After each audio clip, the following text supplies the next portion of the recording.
Don't you ever call my GOAT washed again. Steph Curry goes off for 56 on the Orlando Magic last night. And don't look now, but the Golden State Warriors are one of the hottest teams in the league. They look like a certified playoff team, not even a play-in team, a certified playoff team. They're 6-1 with Jimmy Butler and haven't lost since before the All-Star break.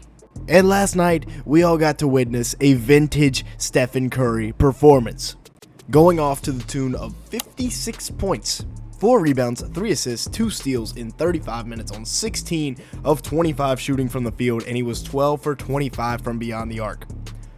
We're going to take a look here at players who have made 9 or more threes over the course of their NBA career. CJ McCollum's done it 3 times. Anthony Simons doing big things up there in Portland. He's done it 5 times. James Harden, shout out to the beard, 9 times. The other Splash brother, Klay Thompson, he's done it 12 times. And then you got Dollar Dame up in Milwaukee. He's done it 14 times. So surely Steph hasn't done anything crazy, right? Nothing outlandish. He's only done it 45 times.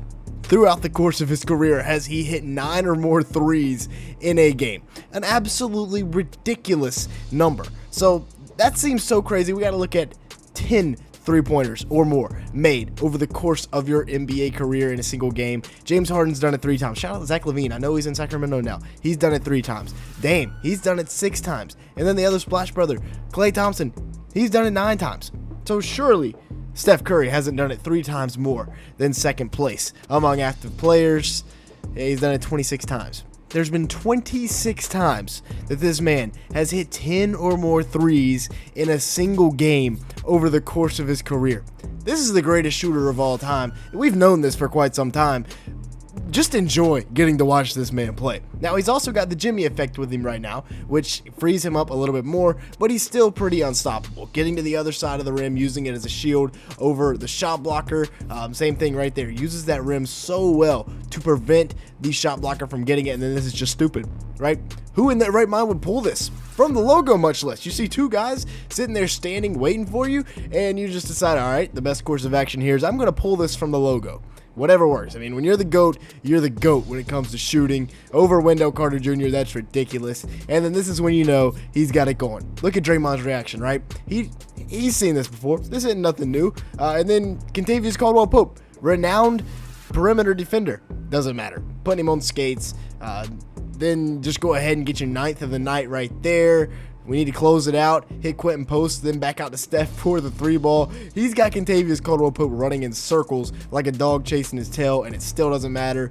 Gets the give and go here from Jimmy, and this is the Jimmy Butler effect, right? You have to respect Jimmy and his ability to drive to the paint, so you can't go all out on covering Steph right here. You still have to have that respect like Franz and KCP, or it's going to be a layup, and Steph burns you right there. That's how dangerous this duo could be together. Anthony Black's not a bad defender, and Steph makes him look like me out there trying to guard him. And then he's got Franz Wagner on him, right? A bigger wing. And Steph gets to his spot, hits a ridiculous fall away like it's nothing. And Franz is 6'9" with almost a 7-foot wingspan. That is a ridiculously tough shot to hit, and he hits it with ease. The give and go we talked about here with Jimmy, easy buckets, and then shakes Paulo here, little pump fake, 1 dribble to the side, and when he does that little pump fake, sidestep dribble, go ahead and get it out of the net, go ahead and go back, get on offense, right?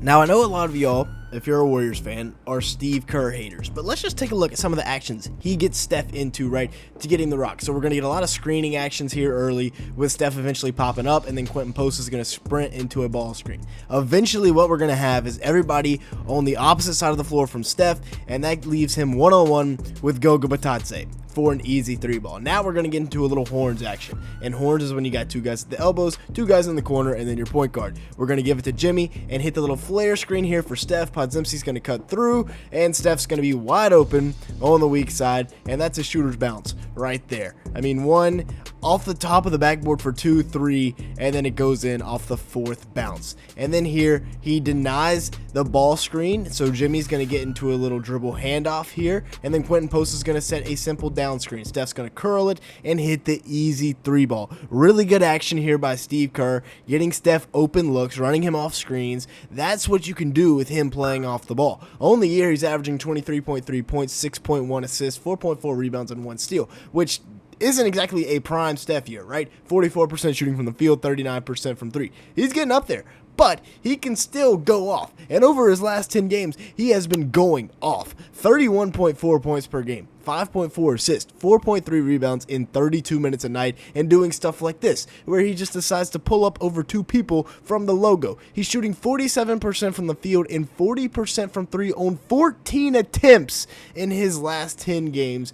Ridiculous. And now, as we talked about, the new duo, Jimmy and Steph, they're 6-1 together. On the year for the Warriors, Jimmy's averaging 18-6, 5.5 assists, 1.4 steals in 31 minutes, playing a little bit of point guard, doing a little bit of everything. He is a great slasher, a great interior presence. Now, don't look at that three-point percentage because it's horrific, but 46% from the field, we will definitely take that for a downhill driver and a guy that dominates on the inside. You've got an interior force and a perimeter force, both of which are pretty dominant, and they can get you whatever look whenever you want it. And Jimmy, I think, is a great compliment. You needed an inside scorer to go with Steph. You have Draymond, who can do a lot of stuff. You have Kuminga, but Kuminga was injured. And then now you bring in Jimmy, who, like we said, he just dominates inside. He's a mismatch because he can go by you if you put a big on him on the perimeter, or he can post you up if you put a guard on him inside. And then, yeah, doing chin-ups on the rim in transition. Nice bounce pass from Podziemski. That's why I think this duo is so lethal together, and it's one of the more underrated duos in the league right now because people are kind of taking it as a joke. You know, oh, they missed out on KD. Jimmy's the consolation prize. No. This team's legit. They've won 6 of 7 since getting Jimmy Butler. With that being said, if you've made it this far in the video, obviously you like something, make sure to the like button. Leave me a comment down below and hit that subscribe button if you are enjoying at any point. And with that being said, let's go ahead and continue on looking at Jonathan Kuminga, who remains out.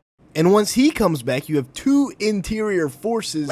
This team could get a little bit scary, right? Jonathan Kuminga averages about 17, 5, and 2 on the year in just 26 minutes per night. He shoots about 46% from the field, 35% from 3 on 3.5 attempts, which isn't the greatest, but in the last 14 games before he got hurt, which kind of stinks because he was really catching his groove, he was averaging 21 and 6 in 31 minutes a game on 48-37 shooting splits on about 4 attempts a night. Those are really good numbers, and if he continues to be able to shoot this 3-ball, it could get scary because it gives you another wing that can score from all 3 levels and is just uber athletic at like 22 years old to pair up with Steph and company. You have all those young guards who we're not going to get a chance to talk about today, but we will talk about them later. And watch this play right here, right? You drop it off to Draymond.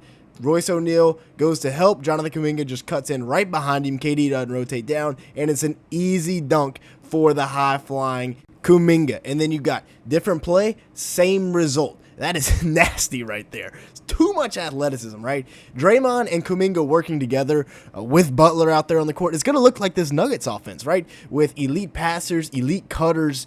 It's a beautiful offense to watch. They just only have one like threat from 3.